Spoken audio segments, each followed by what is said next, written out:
வேத புஸ்தகத்திலே 3 விதமான விவாகங்களை குறித்து சொல்லப்பட்டிருக்கிறது. முதலாவது விவாகம் ஏதேனிலே நடத்தப்பட்ட விவாகம். அந்த விவாகத்தை நடத்தியவர் யார்? தெரிந்தவர்கள் சொல்லுங்கள். அந்த விவாகத்தை நடத்தி வைத்தது யார்? தேவன். தேவனே அதர்சனமான தேவன். இப்ப நம்ம அவரை கண்ணால பார்க்க முடியவில்லை, ஆனால் தேவனே அந்த விவாகத்தை நடத்தி வைத்திருக்கிறார் ஏதேன் தோட்டத்தில். மாப்பிள்ளை பொண்ணு யாரு? மாப்பிள்ளை பொண்ணு யாரு? கர்த்தருக்கு ஸ்தோத்திரம். ஆதாமும் ஏவாளும்.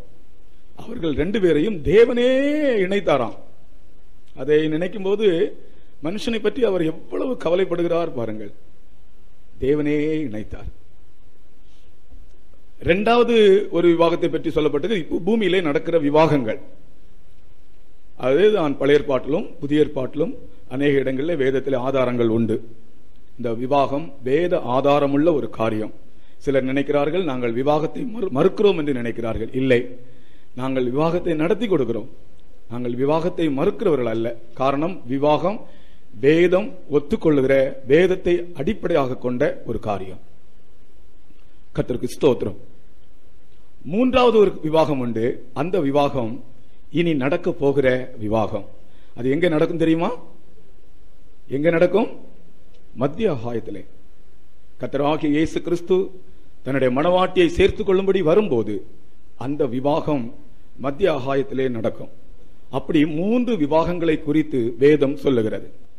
இப்பொழுது இந்த பூமியிலே நடக்கிற அனைத்து விவாகங்களும் இனி மத்திய ஆகாயத்திலே நடக்க போகிற அந்த விவாகத்திற்கு நிழலாட்டமான விவாகங்கள். இதெல்லாம் நிழலாட்டமான விவாகங்கள். இது நித்திய விவாகங்கள் அல்ல.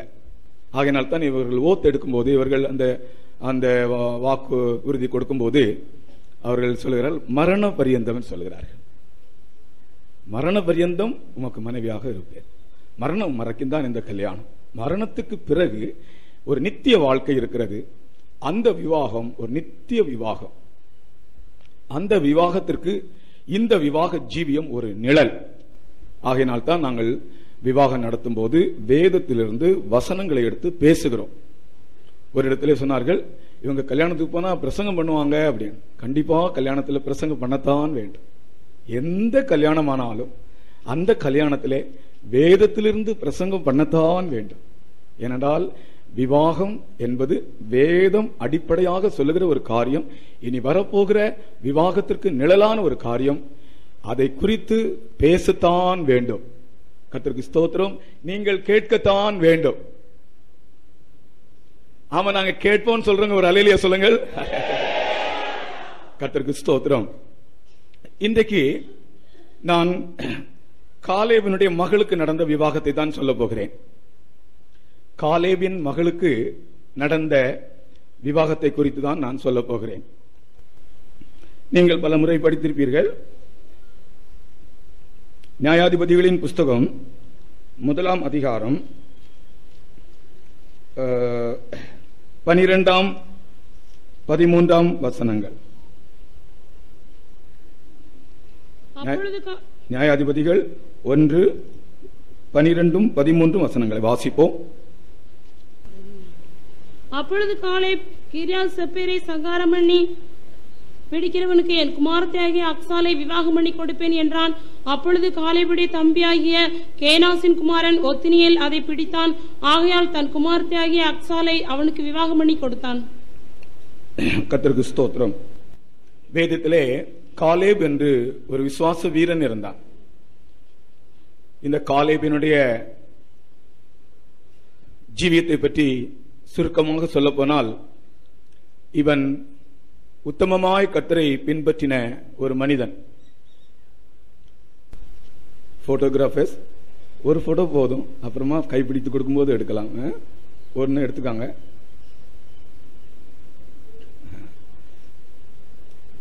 அப்புறம் கைப்பிடித்து கொடுக்கும்போது எடுக்கலாம். உட்காருங்க.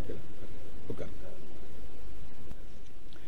இது வர்ஷிப் ஆனதுனால கொஞ்சம் அது அந்த ஆராதனைக்கு பக்தி விருத்திக்கு கொஞ்சம் தடையா இருக்குமே, அதற்காக தான் நான் சொல்லுகிறேன். மணமக்களை கைப்பிடித்து கொடுக்கும்போது நீங்கள் போட்டோ எடுங்கள். காலேபினுடைய ஜீவியத்தை குறித்து சுருக்கமாய் சொல்ல போனால், அவன் ஒரு விசுவாச ஜீவியம் செய்த, ஆண்டவருக்கு முன்பாக உத்தமமாய் நடந்த ஒரு மனிதன். அவனுக்கு ஒரு மகள் இருந்தாள். அவளுடைய பேர் என்ன? அக்சால். அக்சால் என்றால் காலணி என்றுதான் அர்த்தம். ஆங்க்லெட், காலில் போடுவாங்களே அணி, இப்ப கொலுசுன்னு சொல்லுவாங்க, அந்த நாட்களில் சிலம்புன்னு சொல்லுவாங்க.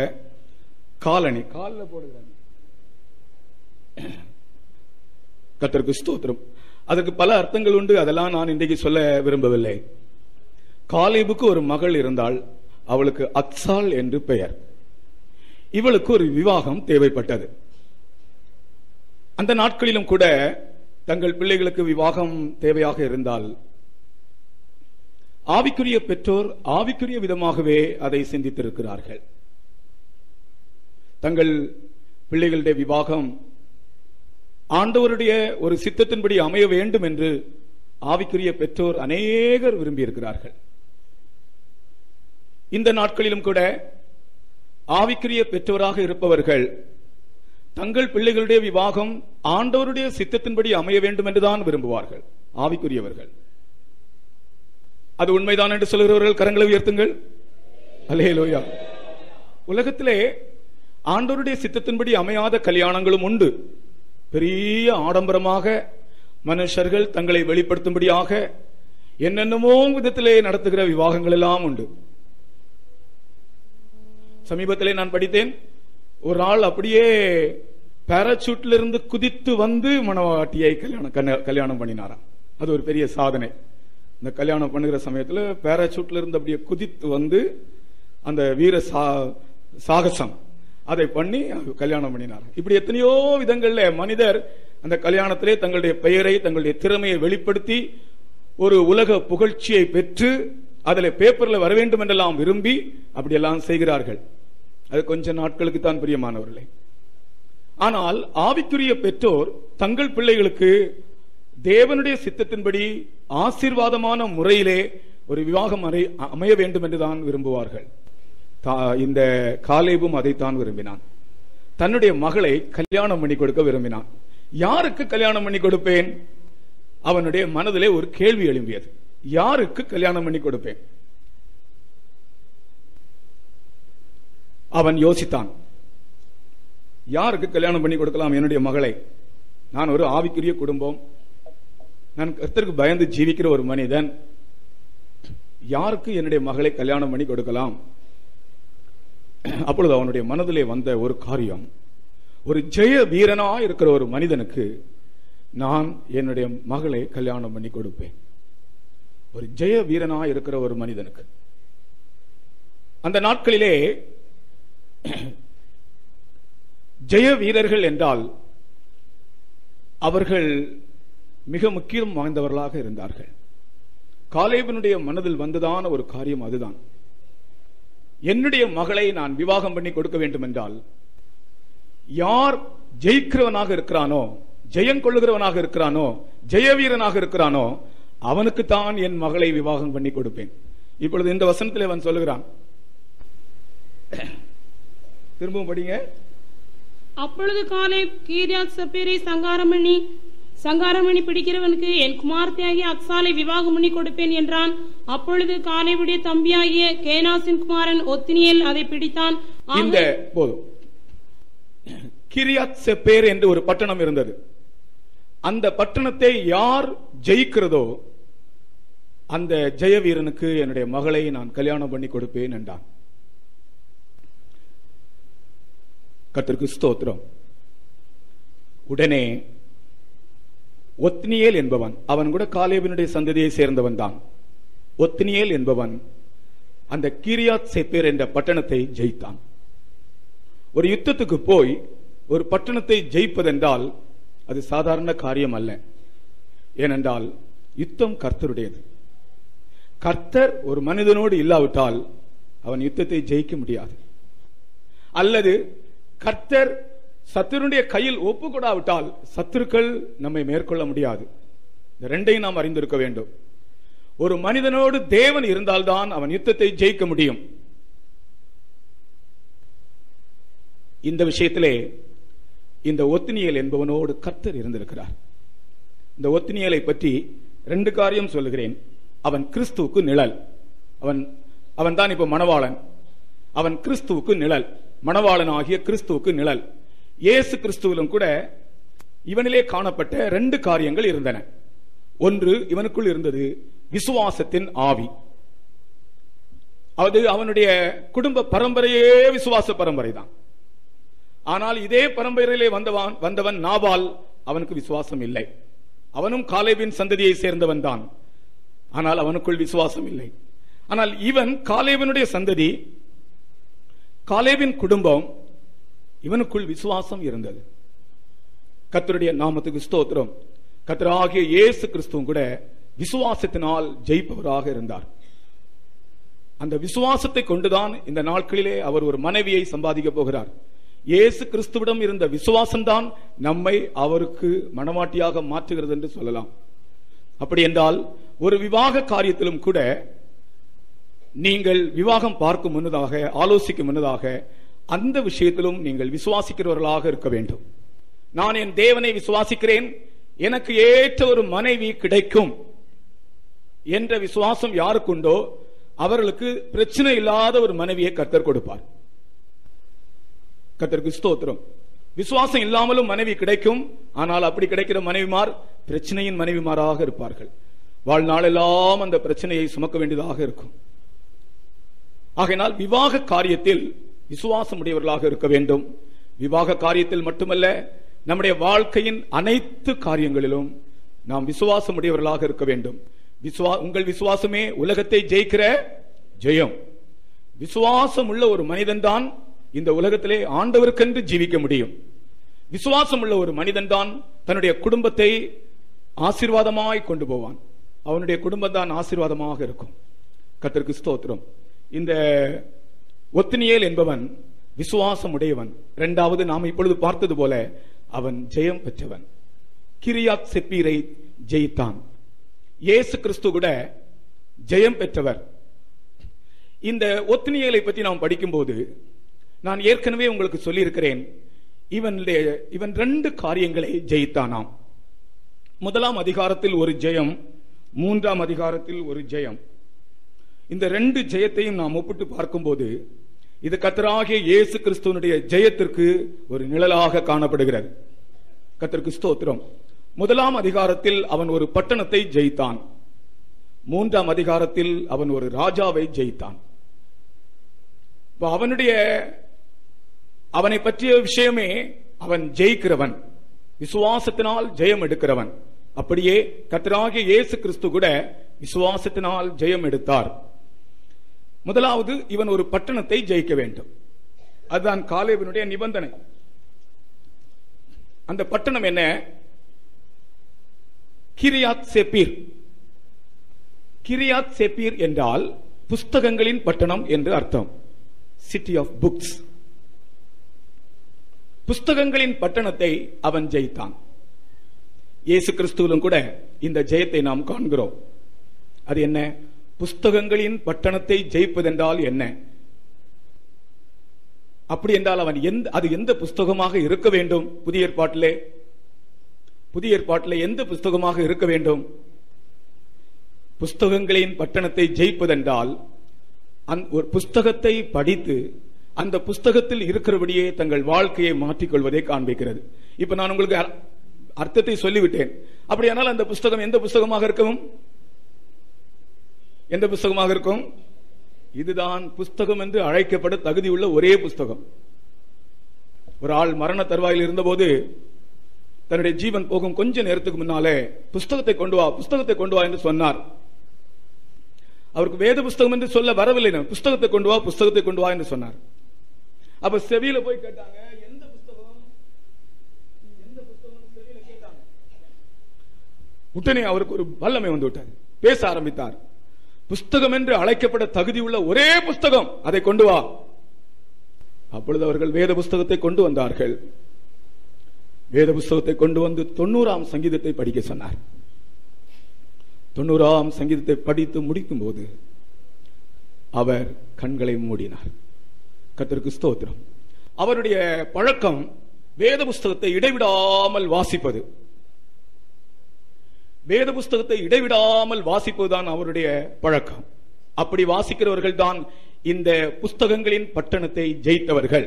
இயேசு கிறிஸ்து கூட தீர்க்க தரிசன புஸ்தகத்தை படித்து அதிலே தன்னை பற்றி எழுதப்பட்டிருந்ததை அறிந்து அதற்கு தன்னை ஒப்புக் கொடுத்தபடினால் அவரும் புஸ்தகங்களின் பட்டணத்தை பிடித்தவர் என்று நாம் சொல்லலாம்.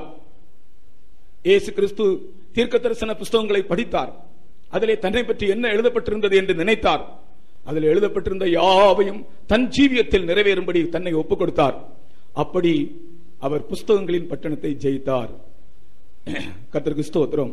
நான் இங்க இருக்கிற மணவாளனுக்கு சொல்லுகிறேன், இந்த மணவாளனுடைய ஜீவியத்திலும் கூட புஸ்தகங்களின் பட்டணத்தை ஜெயிக்கிற ஒரு ஜெயம் இருக்க வேண்டும். அதாவது வேத புஸ்தகத்தை வாசித்து வேத புஸ்தகத்தில் எழுதப்பட்டிருக்கிற வசனத்தின்படி தன் வாழ்க்கையை ஒப்புக் கொடுக்கிற ஒரு அனுபவம் இங்க இருக்கிற மணவாளனுக்கு இருக்க வேண்டும். இங்க இருக்கிற எல்லாருக்கும் காணப்பட வேண்டும். உங்களில் எத்தனை பேர் இந்த பட்டணத்தை ஜெயித்தீர்கள்? சொல்லுங்கள். இந்த பட்டணத்தை ஜெயிப்பதென்றால் வேத புஸ்தகத்தை வாசித்து அதன்படி ஜீவித்து ஜெயம் எடுப்பது. அதுதான் அந்த பட்டணத்தை ஜெயிப்பது. சாதாரணமான விஷயம் அல்ல. இயேசு கிறிஸ்து அப்படி ஜெயம் எடுத்தார். புஸ்தகங்களிலே என்னை பற்றி எழுதப்பட்டிருக்கிறது என்று சொல்லி அதன்படியே தன் வாழ்க்கையை ஒப்புக் கொடுத்து ஜெயம் எடுத்தார். ஆகையால் இன்றைக்கு இந்த விவாகத்திலே நான் சொல்லுகிறேன், உங்கள் ஜீவியத்தின் ஜெயத்தின் ரகசியம், உங்கள் குடும்ப வாழ்க்கையின் வெற்றியின் ரகசியம் வேத புஸ்தகம் வாசிப்பது. ஜெபதோனி கேட்கும் வீடு செழித்து வாழுமே. ஜெபதோனி கேட்கும் வீடு செழித்து வாழுமே. ஜீவ வேதம் வாசிப்போரும் ஜீவ வேதம் வாசிப்போரும் மேல் நோக்கி வாழ்வாரே. மேல் நோக்கி வாழ்வாங்களாம். வேத புஸ்தகம் வாசிக்கிறவங்க, ஜீவ வேதத்தை வாசிக்கிறவங்க மேல் நோக்கி போவாங்களாம். அப்ப வாசிக்காதவங்க நீங்களே சொல்லுங்க.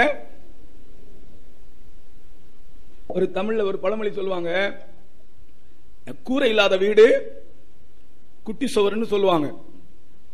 அது ஒரு இன்னொரு வார்த்தையோட சேர்ந்து வருகிறது. ஜெபம் இல்லாத வீடு கூரை இல்லாத வீடு, கூரை இல்லாத வீடு குட்டி சுவர்.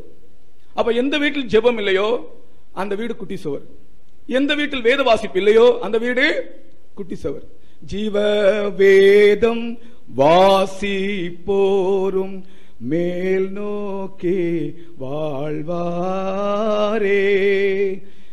தேவன் தங்கும் எந்த வீடும் திருப்பதி ஆகும். தேவன் தங்கும் எந்த வீடும் திருப்பதி ஆகும். அந்த திருப்பதி அல்ல. திருப்பதி என்றால் ஆசீர்வாதத்தின் வீடு. கர்த்தருக்கு ஸ்தோத்திரம். தேவன் தங்கும் எந்த வீடும் திருப்பதி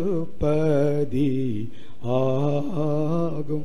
அப்போ ஜெபிக்கிற அனுபவம், வேதம் வாசிக்கிற அனுபவம் உங்கள் வாழ்க்கையிலே இந்த கிரியாத் சேபீர் என்ற பட்டணத்தை நீங்கள் பிடித்தீர்கள் என்றால், அதாவது வேதத்தை வாசித்து வேதத்தின்படி நீங்கள் ஜீவித்தீர்கள் என்றால், அவர்களுக்கு தான் என் மகளை தருவேன் என்று சொல்கிறான் இந்த காலேப். பாருங்கள், அவன் வெளிப்படுத்தல் உள்ள ஒரு மனிதன். இப்ப இந்த நாட்கள்ல சொல்லுவாங்களா?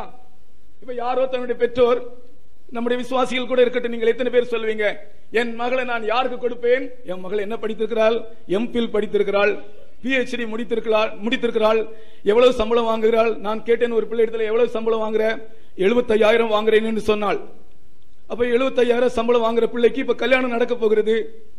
யாருக்கு கொடுப்பேன் என் பிள்ளையை? யாருக்கு கொடுப்பேன்? அவங்க அப்பாட்ட கேக்குறேன், நீங்க உங்க பிள்ளையை யாருக்கு கல்யாணம் பண்ணி கொடுப்பீங்க?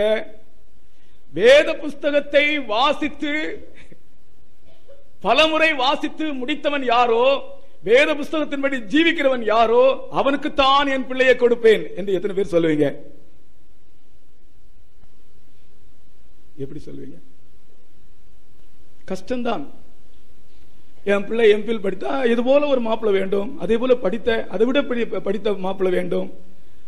எங்களுக்கு இவ்வளவு சொத்தானால் அதே போல சொத்துள்ள ஒரு குடும்பம் வேண்டும். இப்படிதான் சாதாரணமாக மனிதர்கள் நிர்ணயம் பண்ணுவார்கள். ஆனால் காலேப் அப்படி அல்ல. அவன் அது பழைய ஏற்பாட்டின் காலத்திலே அது எழுத்தின்படி உள்ள காரியம் அல்ல, எழுத்தின்படி உள்ள காரியம். புதிய ஏற்பாட்டிலே அது ஆவிக்குரிய அர்த்தம். ஆகையால் வேதத்தை வாசித்து வேதத்தை தியானம் செய்து வேதத்தின்படி ஜீவிக்கிறவன் தான் கிரியாத் சேபீர் பட்டணத்தை ஜெயித்தவன். அவன் தான் உண்மையான ஒத்தினியேல். இயேசு கிறிஸ்து அப்படியே செய்தார். புஸ்தக சுருளை வாசித்து தியானித்து அதிலே இருந்தபடியே தன் வாழ்க்கையை ஒப்புக் கொடுத்து ஜெயம் எடுத்தார். அடுத்தது இந்த ஒத்தினியேல் இன்னொரு ஜெயம் பெற்றான். என்னவென்றால் அவன் ஒரு ராஜாவை ஜெயித்தான். அப்ப இவனுடைய வாழ்க்கையே ஜெயம் பெறுகிற வாழ்க்கை. அந்த ராஜாவுடைய பெயர் என்ன தெரியுமா? 3ஆம் அதிகாரத்தில் இருக்கிறது. கூஷான் ரிஷதாயிம். கூஷான் ரிஷதாயிம் என்ற ஒரு ராஜாவை அவன் ஜெயித்தான். அதை நீங்கள் 3ஆம் அதிகாரத்திலே 10ஆம் வசனத்திலே நீங்கள் வாசிக்கலாம். அவன் மேல் கர்த்தருடைய ஆவி வந்திருந்ததினால் அவன் இஸ்ரவேலை நியாயம் விசாரித்து யுத்தம் பண்ண புறப்பட்டான். கர்த்தர் மெசொப்பொத்தாமியாவின் ராஜாவாகிய கூஷான் ரிஷதாயிமை அவன் கையிலே ஒப்புக் கொடுத்தார். ஆகையால் அவன் கை கூஷான் ரிஷதாயிமின் மேல் பலன் கொண்டது. இங்கே ஒரு ராஜாவை ஜெயித்தான். அந்த ராஜாவுடைய பெயர் கூஷான் ரிஷதாயிம். அப்படி என்றால் அர்த்தம் என்ன தெரியுமா? 2 மடங்கு அக்கிரமக்காரனாகிய எத்தியோப்பியன். பாருங்கள், இப்படி ஒரு பெயர் வச்சிருக்காங்க. கூஷான் ரிஷதாயிம்னா என்ன அர்த்தமாம்? 2 மடங்கு அக்கிரமக்காரனாகிய எத்தியோப்பியன். அப்ப இந்த அக்கிரமக்காரன் யார்? இந்த ராஜாவை ஜெயிப்பதென்றால் என்ன? ஒரே வார்த்தையிலே சொல்லுகிறேன், சுருக்கமாக பிசாசை ஜெயிப்பதை காண்பிக்கிறது. கர்த்தருக்கு ஸ்தோத்திரம். வேத புஸ்தகத்தை வாசித்து அதன்படி ஜீவித்து ஜெயம் எடுக்கிற ஒரு அனுபவம். அடுத்ததாக அக்கிரமக்காரனாகிய அந்தி கிறிஸ்து பிசாசை ஜெயிக்கிற ஒரு ஜெயம். இந்த பிசாசை ஜெயிக்கிற ஒரு ஜெயம் நம் ஒவ்வொருவருக்கும் அவசியம். அப்பொழுதுதான் குடும்பங்கள் ஆசீர்வாதமாக போகும். அந்த ஜெயத்தை நமக்கு தரும்படியாகத்தான் இயேசு கிறிஸ்து சிலுவையிலே பிசாசை ஜெயித்தார். ஒரு அல்லேலூயா சொல்லுங்கள். அல்லேலூயா. இயேசு கிறிஸ்து சிலுவையிலே பிசாசை ஜெயித்தார். இன்றைக்கு எத்தனையோ குடும்பங்கள்ல பிசாசு, மந்திரவாதம், பில்லிசூனியம், எதெடுத்தாலும் ஒரு சின்ன விஷயத்துக்கு மந்திரவாதம், பிசாசு என்று சொல்லுகிறார்கள். ஒரு கல்யாணமா உடனே அவங்க மந்திரவாதம் வைத்துறாங்க, ஏவல் பிசாசு அனுப்புறாங்க. எத்தனை குடும்பங்களை நான் ஒரு 28 வருஷம் நான் பெங்களூர்ல இருந்தேன். ஆனால் இந்த மந்திரவாதத்தை பற்றி அவ்வளவு பேச்சு இல்லைங்க. மதுரைக்கு வந்தால் எங்க பார்த்தாலும் இந்த மந்திரவாதத்தை பற்றி தான் பேசுகிறார்கள். எங்களுக்கு வீட்டுக்கு யாரோ வச்சிட்டாங்க, யாரோ செய்து வச்சிட்டாங்க. எங்க பார்த்தாலும் இந்த மந்திரவாதம், செய்வினை, ஏவல் பிசாசு மலிந்து கிடக்கிறது மதுரையில.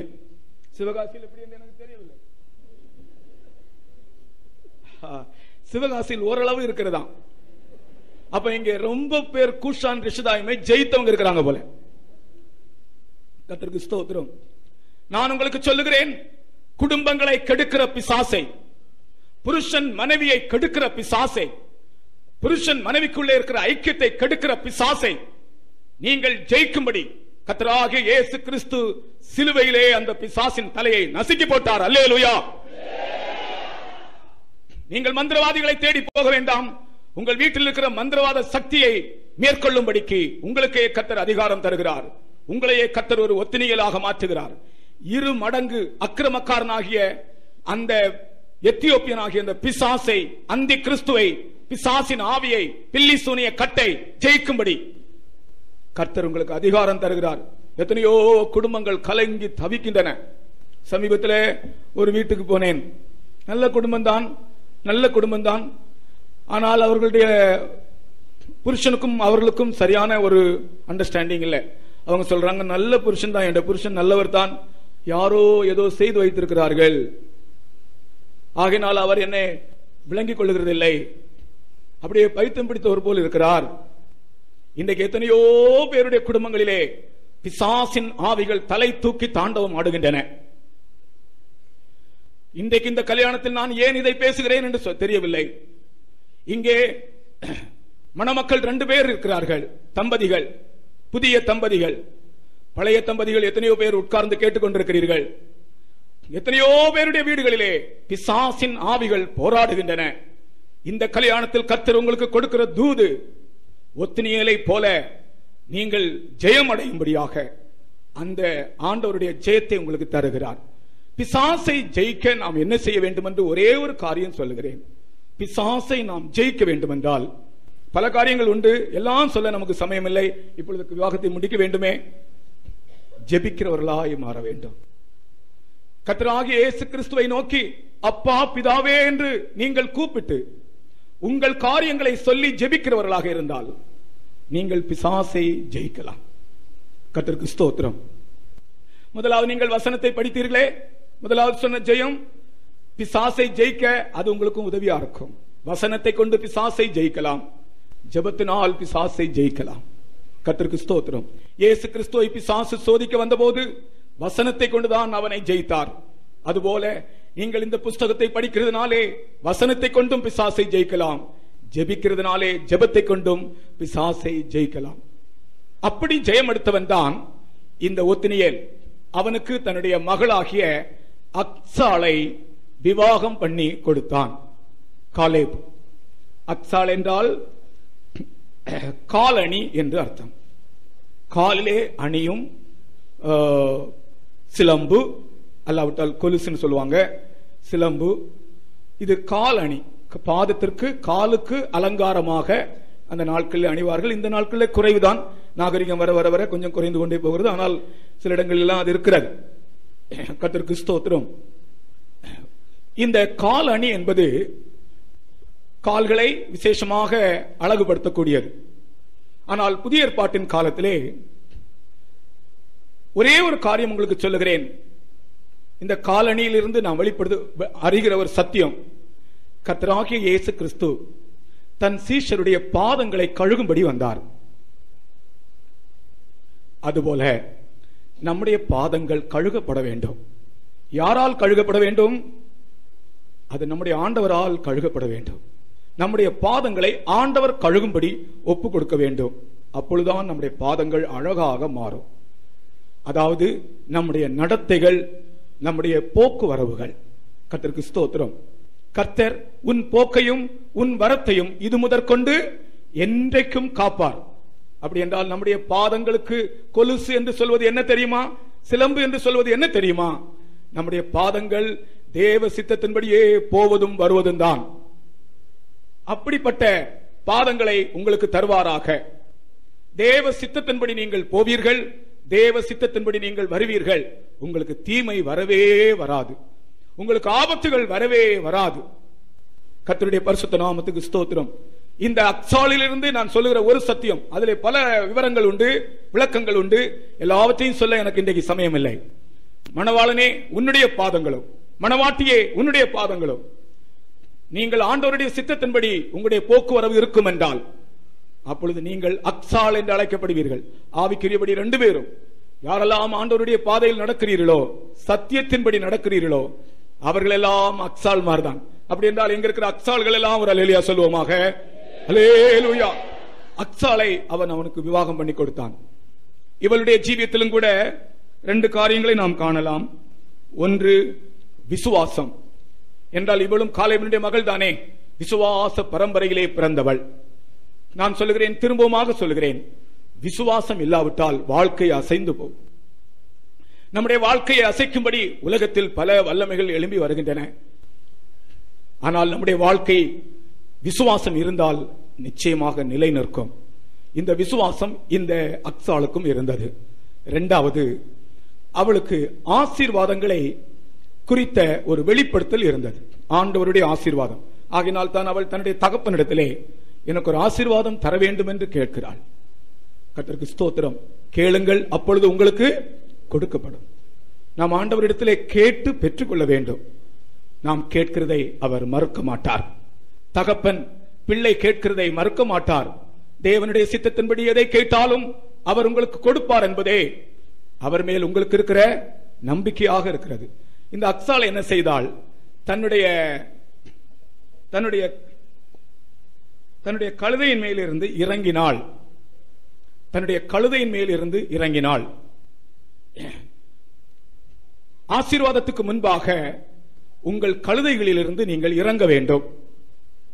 கழுதைகளில் இருந்தே நீங்கள் ஆசீர்வாதம் கேட்கக்கூடாது.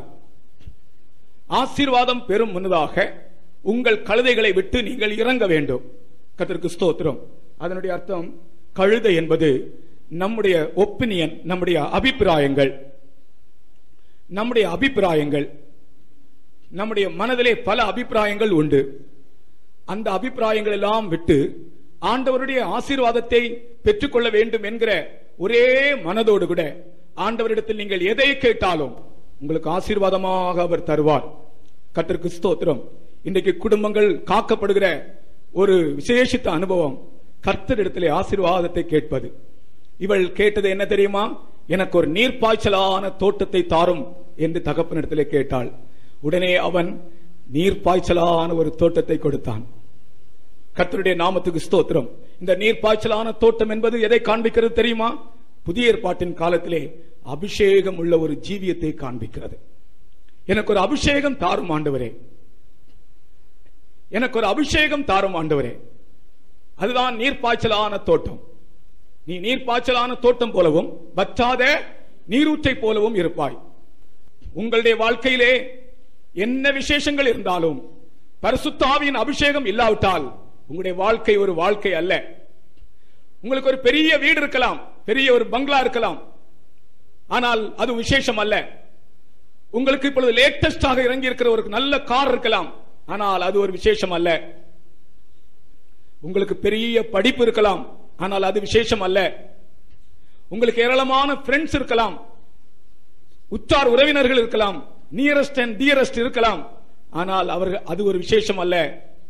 எல்லாம் இருந்தாலும் அபிஷேகம் இல்லாவிட்டால் உங்களுடைய குடும்பம் வெறுமையானது என்று உங்களுக்கு சொல்லுகிறேன். இங்கே வந்திருக்கிற அருமையான சகோதரிகளே, சகோதரர்களே, தாய்மார்களே, தகப்பன்மார்களே, குடும்பங்களின் ஆசீர்வாதமே நீர்ப்பாய்ச்சலான அனுபவம், பரிசுத்த ஆவியின் அபிஷேகம். அந்த அபிஷேகத்தை நீங்கள் கேட்டு பெற்றுக் கொள்ளுங்கள். அப்பொழுது அந்த அபிஷேகம் உங்களுக்கு வரும்போது உங்களுடைய குடும்பம் ஆசீர்வாதமாக போகும். கர்த்தருக்கு ஸ்தோத்திரம். இன்றைக்கு இவர்கள் 2 பேரும் இன்றைக்கு ஒன்றாக போகிறார்கள்.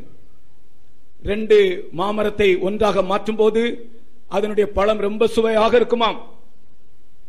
2 மாமரத்தை ஒட்டு கட்டும் போது அதனுடைய பழம் ரொம்ப சுவையாக இருக்குமாம். இவர்கள் 2 பேரும் இணைந்த ஒரு வாழ்க்கை மிகவும் ருசிகரமான கனிகளை கொடுக்கக்கூடிய ஒரு வாழ்க்கையாக இருக்க போகிறது. கர்த்தருக்கு ஸ்தோத்திரம். இதற்கு காரணமே விசுவாசமும் ஜெபமும் பரிசுத்த ஆவியின் அபிஷேகத்தின் ஆசீர்வாதங்களும் தான். அதைத்தான் இந்த காலவேளையிலே நாங்கள் சொல்லுகிறோம்.